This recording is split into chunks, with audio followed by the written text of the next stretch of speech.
Hello and welcome to the John Ark Show. Today's show is called Taylor Swift's Brilliant Business Strategy. As anyone who is familiar with the music industry knows, it is in serious trouble. In fact, a lot of companies in the industry are now operating in a state of undeclared bankruptcy. We're going to tell you how a young star named Taylor Swift navigated through this disaster and became one of the most successful artists in the world. Not only that, but she was able to achieve that success despite operating in an industry that is known for stealing almost all the artists' money. So how did that happen? Well, both she and her parents did several things really well. First, they started their own MySpace page at a time when most people had no idea what social media was or how it could be leveraged to help your business. Secondly, Taylor wrote songs that were appealing to both the country and Western fans as well as pop stars, people who love pop music. And this automatically broadened her potential fan base tremendously. Next, in addition to being a great songwriter, she also seems to have the ability to genuinely love her fans like few others do. A lot of celebrities get overwhelmed by constant fan attention. With Taylor, it just seems to fuel her love for them. There are legendary stories of her inviting hundreds of fans to her house just to bake them cookies.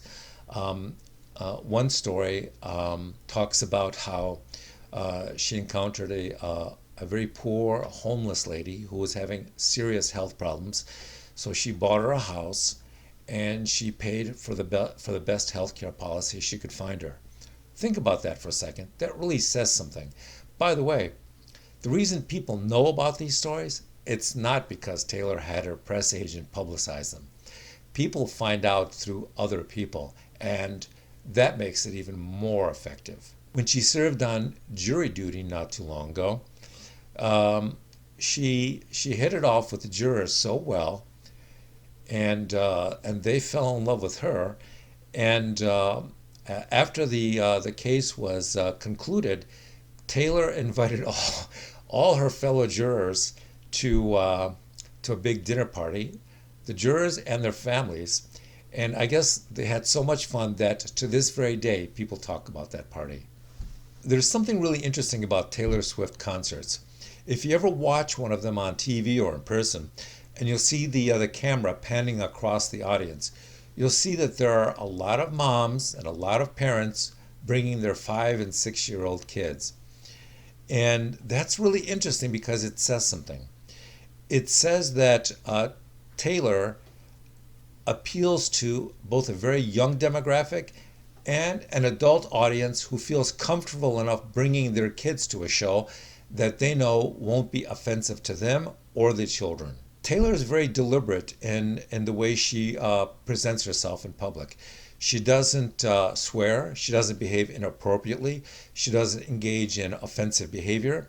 And because of that, it broadens her appeal dramatically.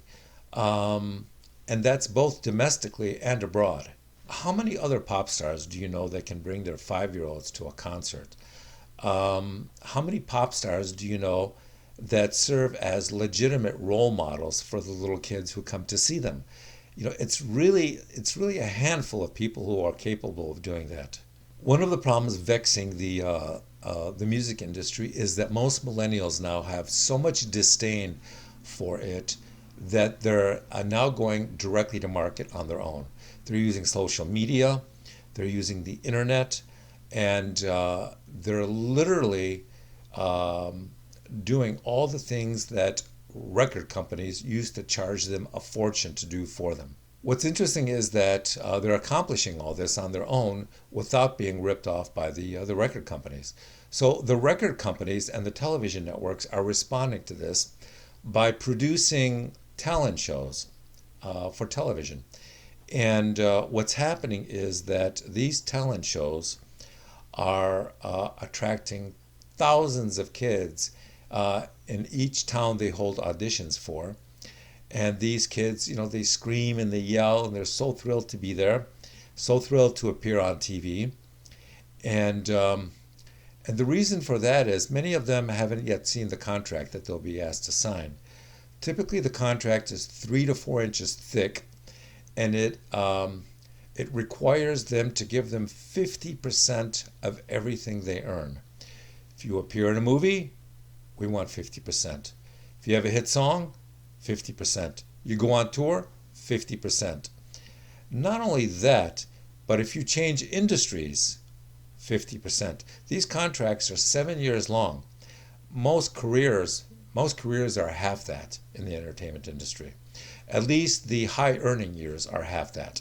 So, so they have these clauses which also go after the income that these kids will generate working in other businesses.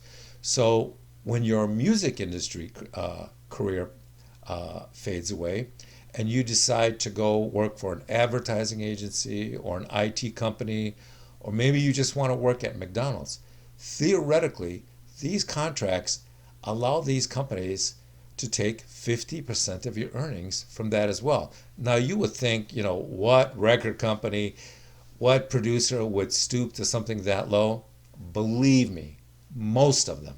Some of these kids, they try to sell t-shirts out of the trunk of their cars a few years after their last performance on some talent show because they can't make any money any other way. And these contracts literally entitle the producers to half the proceeds from those t-shirts or any other paraphernalia they sell. It is that all-encompassing. Next, you have the streaming services. And the streaming services initially were thought of as a great alternative to the record industries. But what most people realized very quickly afterwards was that it's very easy to get a song on a streaming service. It is very difficult to develop a large audience or fan base to purchase your music. And it is almost impossible to get a streaming service to pay you for your music. In fact, the problem with streaming services has now become so problematic that there is a long list of artists who will no longer allow their music to be played on these services. Let me give you a list of just a few of the artists and big bands who want nothing more to do with some of the streaming companies. Taylor Swift, Prince, Pink Floyd, The Beatles, Neil Young, Garth Brooks, Coldplay, the Black Keys, Peter Townsend, Bob Seger. And those are just a few of the artists who refuse to have anything to do with the streaming services. That's how badly they're being treated.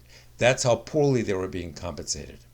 So along comes a young artist named Taylor Swift, who's now worth an estimated $500 million, who somehow navigated her way through all of this and still rose to great success. How did that happen? Well, both she and her parents did several things very well and demonstrated really good judgment almost from the very beginning. They embraced social media really early on. They put up a MySpace page very early, and in doing so, they began to create the model that so many artists and business people follow today. And that is, the use of social media to advance their business interests. Taylor was also really, really good at writing music that was designed to not limit her appeal to a specific audience. It allowed her to cross over from pop to country and from country back to pop, and to do it seamlessly and effortlessly because both audiences felt so comfortable with her. That's not an easy thing to do. So besides being an early adopter of social media, removing her songs from streaming services, and writing content and music designed to appeal to a very broad audience, what else did Taylor do that really propelled her forward? She surrounded herself with family, one, because she loves them, obviously, and secondly, because she feels she can trust them in a world where that's not always that easy to do, and an industry where it's almost impossible to do. She also does something that is really rare in the entertainment industry. She doesn't make a spectacle of herself. She doesn't get publicly intoxicated. She doesn't use drugs. She doesn't associate with crazy people. Um, she appears to model her behavior in a way that is very appealing to audiences of all ages. She understands the value and the importance of a reputation, both on a personal level and on a commercial level, because the benefit is all upside, and the downside risk is really, it's really trivial. No one, very few people won't go see you because you're too nice of a person. You know, that group making that decision is probably not somebody you want in your audience, anyways. It also has the added benefit of creating a persona, which is very appealing to advertisers and sponsors. There are very few advertising companies or Fortune 500 companies out there that would feel uncomfortable having Taylor as a spokesperson or as an artist in one of their marketing campaigns.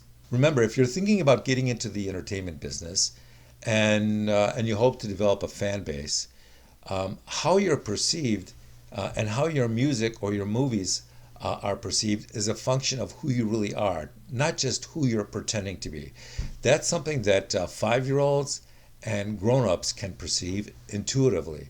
And that translates economically to higher earnings, a broader fan base, and greater commercial success.